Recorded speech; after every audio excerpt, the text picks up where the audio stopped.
तो dear students, आप सभी विद्यार्थियों का बहुत बहुत स्वागत है आपके अपने यूट्यूब चैनल स्टडी विद विकास पाठक में। तो आज 20 मार्च था और आज आप सभी का जैक बोर्ड क्लास 10th के विद्यार्थियों का सोशल साइंस का एग्जाम था, जिसमें आपका 2 पाली में एग्जाम हुआ। ठीक है, जिस ऑब्जेक्टिव और सब्जेक्टिव। तो आज जो ऑब्जेक्टिव का एग्जाम हुआ फर्स्ट पीरियड वाला, फर्स्ट पाली में, उसका पूरा 40 जो सवाल है उसका आंसर की हम लोग देखने वाले हैं। और जल्दी से जल्दी आप लोग कॉपी पेन उठाकर बैठ जाइए वीडियो को देखते समय। जल्दी से जल्दी आप लोग मिलाइए कि आपका 40 में से कितना सवाल इसमें सही हो रहा है। तो टाइम को ना गवाते हुए जल्दी से वीडियो को स्टार्ट करते हैं, क्योंकि बहुत ही इंपॉर्टेंट सवाल है। और यहाँ पर जल्दी से देखते हैं कि 40 सवालों का आंसर क्या होने वाला है। तो यहाँ पर पहला जो सवाल था वो इतिहास से लिया गया था कि 19वीं सदी के दौरान बोला गया कि 19वीं सदी के दौरान ऐसी कौन सी ताकतें थी, ऐसी कौन सी ताकत बनकर उभरा जिसने यूरोप के राजनीतिक और मानसिक जगत में भारी परिवर्तन ला दिया। ठीक है, तो इसका आंसर राष्ट्रवाद होने वाला था। इसका ऑप्शन दिया है उदारवाद, साम्यवाद, निरंकुशवाद और राष्ट्रवाद। तो इसका आंसर हो जाएगा 3 राष्ट्रवाद। दूसरा सवाल है फ्रांस में प्रथम विद्रोह कब हुआ। यानी फ्रांस में आपको पढ़ाया गया होगा कि 3 क्रांतियाँ हुई थी। ठीक है, 1789 में, ये 1830 में, उसके बाद फिर आपका 1848 में हुआ था एक तो।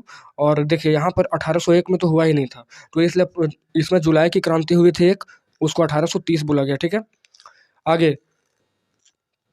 और तीसरा नंबर सवाल है कि 1804 की नागरिक संहिता, जिसे आमतौर पर नेपोलियन की संहिता कहा जाता है, जिसे नेपोलियन कोड भी कहा जाता है, ठीक है, उसने फ्रांस में सुधार के लिए क्या क्या कदम उठाए।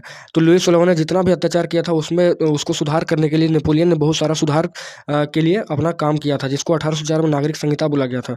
उसके तहत उसने बताया था कि जन्म पर आधारित विशेषाधिकार जो मिलता है उसको खत्म कर दिया जाए, कानून के समक्ष बराबरी और संपत्ति पर अधिकार को सुरक्षित बना दिया जाए, और प्रशासनिक विभाजनों को सरल बना दिया जाए। तो इसका ऑप्शन होने वाला था चौथा। ठीक है, इनमें से सभी। चौथा नंबर सवाल होगा आपका कि 1917 में गांधी जी ने खेड़ा के किसानों की मदद के लिए सत्याग्रह का आयोजन किया। खेड़ा भारत के किस राज्य में है। तो खेड़ा जो है खेड़ा जो है वो भारत के गुजरात राज्य में है, गुजरात राज्य में। ठीक है, तो चौथा का ऑप्शन ए हो जाता है। अगर पूछा जाता कि चंपारण किस राज्य में है, तो किस राज्य में, किस ये इसमें है राज्य में, तो बिहार हो जाता, लेकिन यहाँ पर आपका खेड़ा पूछा गया था। आगे 5वां नंबर सवाल है कि साइमन कमीशन क्यों भारत आया। ठीक है, तो 1928 में सर जॉन साइमन की अध्यक्षता में साइमन कमीशन भारत आया था, और उसका विरोध भी हुआ था क्योंकि उसमें एक भी भारतीय सदस्य को शामिल नहीं किया गया था। ठीक है, तो यहाँ पर किस लिए आया था वो, तो बोला कि नई शिक्षा नीति लागू करें, नहीं, वो तो चार्ल्स वुड डिस्पैच था। लगान संबंधित नए कानून, वो भी नहीं था। संवैधानिक व्यवस्था की कार्यशैली सुधार करने के लिए और व्यापार संबंधी कानून बनाने के लिए। तो 5वां का हो जाता है तीसरा नंबर आंसर। ठीक है, संवैधानिक व्यवस्था की कार्यशैली का अध्ययन करने के लिए 5। छठा नंबर सवाल यहाँ पर है कि 1840 के दशक के मध्य में आयरलैंड में किसी बीमारी के कारण निम्न में से कौन सा फसल खराब हो गया जिनमें लाखों लोग भूखमरी के कारण मौत के मुंह में चले गए थे। तो वो था आलू। ठीक है, आलू का जो फसल उसमें बहुत ज़्यादा बीमार हो गया, बहुत ज़्यादा खराब हो गया था आलू का फसल, और उसमें आयरलैंड का जो आदमी था वो मौत के मुंह में चला गया भूखमरी के कारण से। नेक्स्ट सवाल है 7वां, प्रथम विश्व युद्ध खत्म होने से केवल 2 दशक बाद दूसरा विश्व युद्ध शुरू हुआ, जिसमें एक गुट में धुरी शक्तियाँ मुख्य रूप से नाथसी जर्मनी, जापान और इटली थी। तो दूसरा खेमा जो मित्र राष्ट्रों का था उनमें कौन सा देश आता था। तो इसका आंसर हो जाएगा 7वां का हो जाएगा 3 आपका ब्रिटेन, सोवियत संघ, फ्रांस और अमेरिका। ठीक है, इसमें आपका ब्रिटेन आ जाएगा, सोवियत संघ यानी यूएसएसआर, फ्रांस और अमेरिका। भारत तो इसमें अभी शामिल नहीं होता, भारत इसमें बाद में शामिल हुआ था जब इसमें जब क्रांतियाँ आई थी। ठीक है, प्रथम विश्व युद्ध के समय भारत था, पर उसमें ब्रिटेन, सोवियत संघ भी उसमें मिला हुआ था। ठीक है, तो ये रहा आपका तीसरा नंबर सवाल, तीसरा नंबर आंसर। नेक्स्ट है 8वां कि 1929 की आर्थिक मंदी के कारण दुनिया के ज़्यादातर हिस्सों में निम्न में से किसकी भयानक गिरावट दर्ज की गई है। ठीक है, तो 8वां का हो जाएगा आपका ऑप्शन दिया है उत्पादन, रोजगार, आय और व्यापार, और इनमें से सभी। तो चौथा का आंसर हो जाएगा इनमें से, ये 8वां का आंसर हो जाएगा ऑप्शन नंबर 4, इनमें से सब। 9वां नंबर सवाल है यहाँ पे कि बुनकरों को कच्ची कपास की समस्या का सामना क्यों करना पड़ा। तो ऑप्शन है कच्चे कपास के निर्यात में वृद्धि हुई, कपास की फसल नष्ट हो गई, स्थानीय बाजार सिकुड़ गए और निर्यात बाजार गिर गया। ठीक है, तो 9वां का हो जाएगा कच्चे कपास के निर्यात में काफ़ी ज़्यादा वृद्धि हो गया था। ठीक है, इसके चलते क्योंकि इंग्लैंड वाला जितना भी व्यक्ति था, इंग्लैंड अंग्रेज जो थे वहाँ यहाँ के सारे कपास को वो ले जा रहे थे, यानी निर्यात करा ले रहे थे यहाँ से। ठीक है, इसके चलते यहाँ पर काफ़ी ज़्यादा समस्या उत्पन्न हो गया था।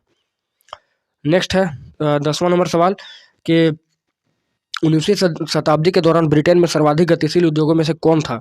तो ऑप्शन है धातु और चीनी, दूसरा है कपास और चीनी, तीसरा ऑप्शन है कपास और धातु, और चौथा है कपास और पेट्रोलियम। तो 10 का आंसर हो जाएगा आपका कपास और धातु। यहाँ पर क्या आंसर हो जाएगा, कपास और धातु।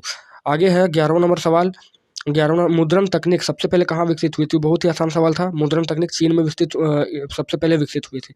नेक्स्ट है निम्न निम्न जातीय आंदोलन के मराठी प्रणेता कौन थे जिन्होंने अपनी पुस्तक गुलामगिरी में जाति प्रथा के अत्याचारों पर लिखा है?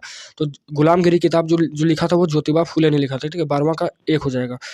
नेक्स्ट सवाल है 13वां, समाप्यता के आधार पर संसाधनों को 2 भागों में बांटा गया है, उनके नाम। तो समाप्यता के आधार पर नवीकरण और अनवीकरण संसाधन। ठीक है, समाप्यता के आधार पर नवीकरण और अनवीकरण संसाधन होते हैं। नेक्स्ट है 14 नंबर सवाल, संसाधनों के अंधाधुंध शोषण से किस प्रकार का वैश्विक संकट पैदा हो गया? संसाधनों का अंधाधुंध दोहन हुआ है। कोई भी संसाधन का बहुत ज़्यादा दोहन जब किया जाता है तो उससे बहुत सारी समस्याएं उत्पन्न होती है। इसमें ऑप्शन दिया गया भूमंडलीय तापन यानी कि ग्लोबल वार्मिंग, ओजोन परत का अपक्षय, पर्यावरण प्रदूषण और इनमें से सभी। तो 14 का हो जाएगा आपका चौथा नंबर आंसर इनमें से सभी। उसके बाद है 15 नंबर सवाल। ठीक है, 15 नंबर सवाल क्या कह रहा है यहाँ पे? 15 नंबर सवाल का कहना है कि वनों और वन्य जीव का संरक्षण करना आवश्यक है, क्योंकि इससे क्या होता है? ठीक है, तो जो वाइल्ड लाइफ जो ये है, वनों का संरक्षण और वन्य जीवों का संरक्षण क्यों करना जरूरी होता है? तो ऑप्शन दिया गया है कि इससे पारिस्थितिक विविधता बनी रहती है, जीवन साध्य संसाधन, जलवायु और मृदा बनी रहती है। तीसरा है बेहतर जनन के लिए वनस्पति और पशुओं में जीनी विविधता को संचित करती है। और चौथा है इनमें से सभी। तो 15 का आंसर हो जाएगा चौथा, इनमें से सभी। ठीक है, आगे 16वां, जल्दी से आप लोग मिलाते चलिए और कमेंट करते चलिए आप लोग कितना आपका आंसर आ रहा है इसमें से। 16 नंबर सवाल है, वन और वन्य प्राणी के संरक्षण के लिए किस प्रकार के वनों को सर्वाधिक मूल्यवान माना जाता है? तो आरक्षित वन को। ठीक है, आरक्षित वन को देखते हैं आप कि वहाँ पर रिस्ट्रिक्शन लगा दिया जाता है ताकि वहाँ पर ये जीव जंतु को अच्छे से रखा जाता है वहाँ पे, आरक्षित वन। तो 16 का हो जाएगा 2। 17 नंबर सवाल है कि प्रचुर मात्रा में जल उपलब्ध होने के बावजूद जल किन कारणों से प्रदूषित और मानव उपयोग के लिए खतरनाक बनते जा रहा है? मतलब अभी प्रचुर मात्रा में जल है, ठीक है, 71% जल है यहाँ पे, तो प्रचुर मात्रा में जल है ही, लेकिन प्रदूषित और मानव उपयोग के लिए खतरा क्यों बनता जा रहा है?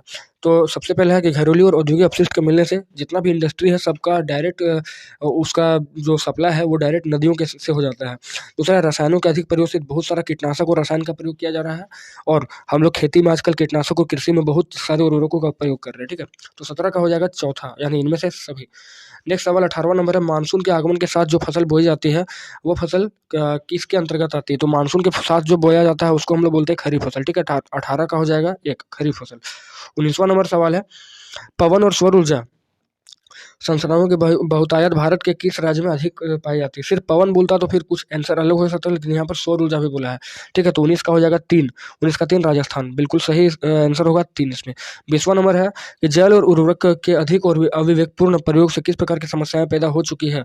जल और उर्वरकों के अधिक और अविवेकपूर्ण प्रयोग से किस प्रकार की समस्याएं उत्पन्न हो चुकी है? तो जलाक्रांतता, लवणता, सूक्ष्म पोषक तत्वों की कमी और इनमें से सभी। तो चारों ऑप्शन बिल्कुल सही होगा इसमें, इनमें से सभी। नेक्स्ट है 21 नंबर, औद्योगिक विकास की रीढ़ के लिए किस खनिज को लौह महत्वपूर्ण माना जाता है? एक सब्जेक्टिव सवाल इसमें होता है कि लौह अयस्क को आधारभूत खनिज क्यों कहा जाता है? क्योंकि लौह अयस्क जो होता है सभी उद्योगों के लिए एक बहुत ही समझ लीजिए कच्चा माल के रूप में कार्य करता है, इसलिए इसको बोला जाता है सभी उद्योगों का रीढ़, यानी लौह अयस्क हो जाएगा इसमें 21 का। 22वां नंबर है कि निम्न में से किस प्रकार के खनिज का प्रयोग आणविक ऊर्जा के उत्पादन में किया जाता है? आणविक ऊर्जा यानी जो आपका यहाँ पे 2 प्रकार का जो होता है आणविक ऊर्जा, उसमें से यूरेनियम और थोरियम हो जाएगा। ठीक है, यूरेनियम और थोरियम। नेक्स्ट सवाल 23वां नंबर है, वायु प्रदूषण निम्न में से किस पर अपना दुष्प्रभाव डालता है? 23वां नंबर। तो वायु प्रदूषण, एयर पोल्यूशन जब होता है तो मानव स्वास्थ्य पर भी उसका प्रभाव पड़ता है, पशु पर भी होता है और पौधों पर भी होता है। तो इसमें हो जाएगा 23 का इनमें से सभी, चौथा नंबर आंसर इसका सही होगा। आगे है 24 नंबर, बेल्जियम में अल्पसंख्यक के रूप में किस भाषा के बोलने वाले लोग तुलनात्मक रूप से ज़्यादा समृद्ध और ताकतवर थे? तो देखिए, बेल्जियम में ज़्यादा डच बोला जाता था, लेकिन फ्रेंच भाषी वहाँ पर कम थे, लेकिन वो ताकतवर थे, तो फ्रेंच भाषी यहाँ पर हो जाएगा। ठीक है, 24 का 1 फ्रेंच भाषी। नेक्स्ट 25 नंबर सवाल है कि जब 1956 में श्रीलंका में कानून बनाया गया तो इनमें से किन बातों को जोड़ा गया? ठीक है, किन बातों को जोड़ा गया है? 25वां नंबर सवाल। तो देखिए, जब एकमात्र 1956 में सिल्ली को एकमात्र भाषा घोषित किया गया तो उसमें कहा गया था कि सिल्लियों को एकमात्र राजभाषा घोषित कर दिया जाए, सरकारी नौकरियों में सिल्लियों को प्राथमिकता दिया जाए और बौद्ध मत को संरक्षण और बढ़ावा दिया जाए। और इसी की वजह से वहाँ पर तमिल लोग काफ़ी ज़्यादा गुस्से में थे, क्योंकि तमिल ने लिट्टे सरकार की मांग कर दिया था। ठीक है, वहाँ पर। तो 25 का हो जाएगा चौथा नंबर बिल्कुल सही, इनमें से सभी। 26वां नंबर सवाल कह रहा है हमसे कि निम्न में कौन कार्यपालिका और विधायिका द्वारा बनाए गए कानून पर अंकुश रखता है? तो विधायिका आपको पता है कि कानून बनाने का काम करता है और कार्यपालिका कानून लागू करने का काम करता है, और अगर कानून में कोई भी गलती है तो उसको अंकुश कौन रखेगा? तो न्यायपालिका रखेगा। ठीक है, न्यायपालिका। 26 का हो जाएगा तीसरा। आगे 27 नंबर कि पोखरण, जहाँ भारत ने 1998 में अपना परमाणु परीक्षण किया था, वो भारत के किस राज्य में है? तो पोखरण जो है वो राजस्थान में, ठीक है। 27 का हो जाएगा 1 नंबर सवाल, 1 नंबर आंसर, पोखरण राजस्थान में है। 28वां, सामाजिक विभाजन अधिकांशतः आधारित होता है। तो सामाजिक विभाजन ज़्यादा पर क्या होता है? तो देखिए, सामाजिक जो विभाजन होता है कि कौन सा जाति का है, ऐसा करके अगर जब कोई विभाजन होता है तो वो जन्म पर होता है। जन्म पर आधारित विशेषाधिकार होता है सामाजिक विभाजन। आगे 29वां है सांप्रदायिक राजनीति। नेक्स्ट सवाल है 29वां कि सांप्रदायिक राजनीति इस सोच पर आधारित होती है कि धर्म ही सामाजिक समुदाय का निर्माण करता है। इस मान्यता के अनुकूल सोचना क्या कहलाता है? मतलब धर्म के आधार पर अगर कोई सोचता है कि मेरा धर्म बहुत अच्छा है, दूसरा धर्म खराब है, तो उसको हम लोग बोलते हैं सांप्रदायिकता, ठीक है, कम्युनलिज्म, ठीक है। 29 का हो जाएगा दूसरा नंबर आंसर। 30वां नंबर सवाल यहाँ पर, 30वां नंबर तक पहुंच चुके हैं हम लोग। 30वां नंबर सवाल है निम्नलिखित में से किस राज्य में शिशु मृत्यु दर सबसे कम है? तो शिशु मृत्यु दर सबसे ज़्यादा कम कहाँ पर है? तो 30 का हो जाएगा आपका केरल, ठीक है, 3 केरल, क्योंकि केरल में बहुत ज़्यादा शिक्षा है, वहाँ पे सारा चीज़ सिस्टमेटिक ढंग से किया जाता है। आगे 31वां नंबर है कि निम्नलिखित में से औसत आय किसे कहते हैं? तो औसत आय प्रति व्यक्ति आय को बोला जाता है, ठीक है, प्रति व्यक्ति आय को औसत आय बोला जाता है। 32वां, सार्वजनिक और निजी क्षेत्रक किस आधार पर विभाजित होते हैं? सार्वजनिक और निजी क्षेत्रक किस आधार पर ये होते हैं, ठीक है। तो सार्वजनिक और निजी क्षेत्रक जो होते हैं उद्यमों पर, यानी उद्योगों पर उद्योगों के स्वामित्व के आधार पर उसको बांटा जाता है कि कौन सा आपका खुद का है और कौन सा पूरे समाज का होता है। तो सार्वजनिक होता है आपका उद्योगों के आधार पर। 33वां नंबर सवाल है कौन सा क्षेत्र भारत में सबसे बड़ा रोजगार उत्पादक क्षेत्र के रूप में उभरा है? देखिए, आपको पढ़ाया गया होगा कि प्राथमिक क्षेत्रक जो होता है काफ़ी ज़्यादा उसमें जीडीपी में योगदान करता है, पर अभी के दौर में तृतीय क्षेत्रक यानी सेवा क्षेत्रक जो है वो सबसे ज़्यादा रोजगार उत्पादक क्षेत्र के रूप में माना जा रहा है, ठीक है। 33 का हो जाएगा 1।